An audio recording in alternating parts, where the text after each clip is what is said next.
buruk. Buruk berarti kita masukkan ke setan ataupun iblis. Jin yang sudah masuk level setan atau iblis. Apa fungsinya? Apa fungsi mereka? Apa perjanjian yang mereka buat kepada pencipta mereka? Jin, setan, iblis. Jin ada yang baik, ada yang buruk. Setan pasti buruk. Iblis rajanya setan.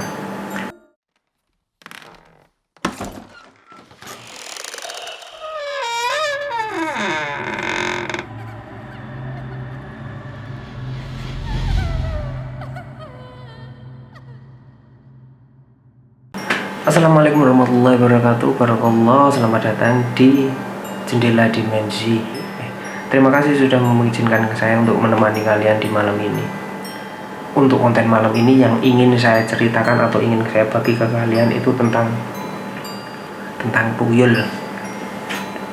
Nah, ada gak sih tuyul itu? Untuk penjelasan tentang tuyul ada atau tidak, memang ada di riwayat. Dulu sahabat pernah menemukan atau mempergoi jin lagi mencuri sesuatu, dan itu emang benar-benar ada jin. Nah, makanya itu kita bisa percaya tuyul itu memang benar-benar ada. Ada pertanyaan dari teman-teman, tuyul itu kenapa nggak mengambil uang di ATM atau bank? Kita cari tahu sama narasumber kenapa itu. Mungkin ada penghalang lebih besar di ATM itu. Mistis, penghalang mistis. Mistis juga bisa. Nah, itu tadi jawaban dari narasumber yang saya tanyain, kenapa tuyul tidak mengambil uang di bank atau di ATM, padahal banyak, kenapa harus nyuri satu-satu di tempat orang lain? Anggapan mereka karena bank atau instansi itu memiliki dagangan gaib atau backingan gaib yang tinggi, jadi tuyul tidak bisa masuk dan tidak bisa mencuri. Saya itu pernah kerja di bank 2 tahun, tidak usah saya sebutkan, dan saya masuk di bank itu mulai dari awal bangun atau dia buka cabang baru sampai mulai berjalan, dan itu tidak ada sama sekali yang namanya ritual untuk memberi backingan di berangkas. Kunci real, jadi pakai gembok tebal berangkasnya itu, terus kuncinya ada berapa, mereka emang keamanannya sangat tinggi. Bukan kok itu pakai ritual atau gimana, nggak bisa ditembus jin. Itu memang masih menjadi pertanyaan banyak orang ya.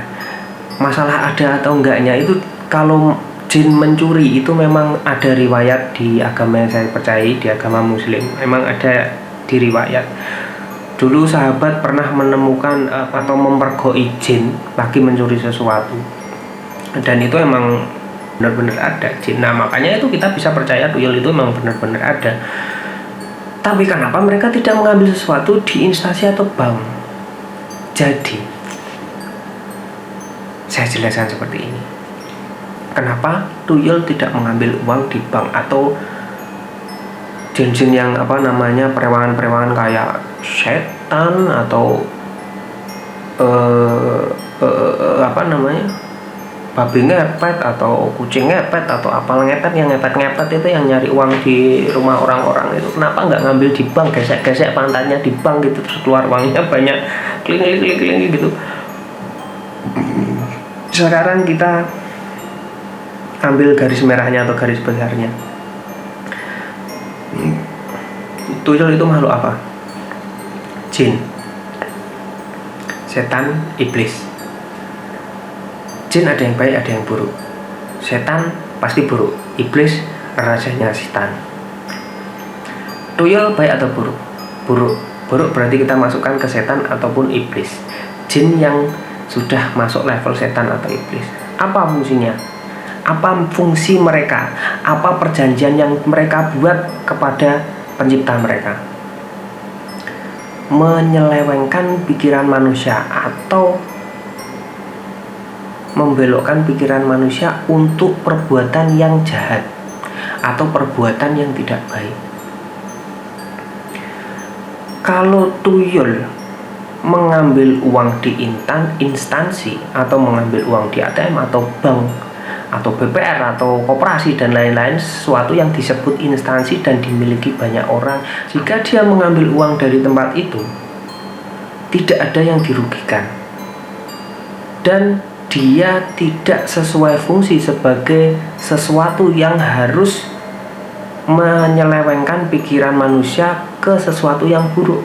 Kalau dia mengambil di bank, dia ngambil uang, juragannya dikasih uang, beres. Fungsinya apa mereka? Memperkaya juragannya? Tentu tidak. Tidak ada setan atau iblis yang baik, karena fungsinya memang membuat manusia untuk tidak baik, membuat manusia untuk bersifat suudzon, berprasangka buruk, berprasangka iri, berprasangka dengki. Ya tuyul ya harus seperti itu. Jangan mengambil dari bank. Kalau dia mengambil dari bank, dia tidak sesuai fungsi. Dia harus mengambil ke orang-orang satu, dan kadang-kala mereka mewujudkan wujudnya biar orang tahu, oh ada tuyul, membuat prasangka orang di sekitar menjadi bulat, menjadi suudzon, wah pasti tuyul itu milik orang itu. Makanya tuyul itu juga nggak mungkin dia nggak memperlihatkan wujudnya atau nggak ketang selibat dan membuat resah sekampung. Itu pasti mereka melihatkan dirinya, dan pasti lama nggak kelamaan yang punya pasti tahu dan jadi isu. Nah itulah fungsinya tuyul. Makanya itu kalau dia ngambil di ATM, dia nggak akan dirugikan karena instansi. Kalau irangnya 100, 200, 1 juta bahkan mereka nggak akan rugi kok bank itu. Nggak akan merugikan siapapun kalau tuyul seperti itu. Kalau mengambil di tempat orang, orangnya uangnya hilang terus berprasangka, bahkan nanti kalau dia atas keteledorannya manusia itu sendiri hilang uangnya terus berprasangka, wah ini tuyul pasti untuk itu. Nah itu fungsinya tuyul. Kenapa tidak mengambil sesuatu di bank? Sesuai fungsinya tuyul untuk menyesatkan manusia, membuat prasangka, membuat dengki, membuat iri. Nah itulah fungsinya tuyul.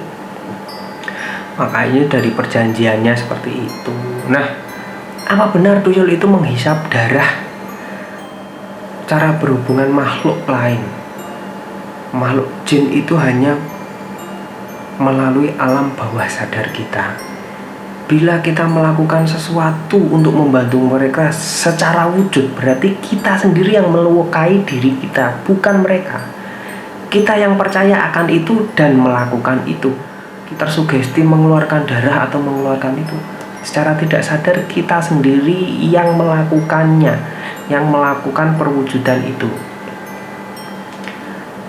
Contohnya seperti ini, kita ketakutan akan sesuatu seperti setan itu merasa mencekik kita, pasti tangan kita yang mencekik diri kita sendiri.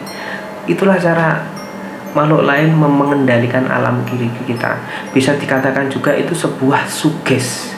Makanya itu kita juga bisa katakan santet atau sihir adalah hipnotis tingkat tinggi, cara mengendalikan manusia melalui sugesti yang menakutkan. Itulah salah satu santet. Makanya orang yang nggak percaya santet nggak bakal bisa disantet. Mereka bakal melakukan hal-hal lain yang akan merupai santet itu. Nah itu makanya ada konten kreator yang menjelaskan tentang santet kayak itu benar secara logika mereka, tapi dia secara real tidak percaya santet. Santet itu memang ada, tapi caranya memang seperti itu. Itulah yang namanya santet. Santet itu menggunakan racun dan menggunakan jin yang bisa melukai melalui alam bawah sadar kita ya secara hipnotis bisa. Makanya sihir dan hipnotis itu memang sangat tipis perbedaannya. Bagi mereka yang tidak percaya jin ya mempercaya itu sebuah hipnotis, tapi mereka yang percaya jin bisa disebut santet, tapi santet tidak bisa melukai secara dohir atau secara real, kecuali sesuatu yang memang dilemparkan melalui benda yang bisa digerakkan sama makhluk lain. Dan itu benda-benda tertentu, tidak semua benda yang ada di dunia ini, tidak semua, atau itu hanya benda yang melakukan ritual khusus. Ya kalau kalau seseorang yang tidak percaya itu ya dilakukan seperti melakukan reaksi alam. Nah itu bisa nanti tak jelaskan secara besok dijelaskan atau dikupas tuntas lagi di konten berikutnya. Ini karena baterai saya mau habis, jadi aku mau akhiri ini dulu ya. Secara garis besar itu penjelasan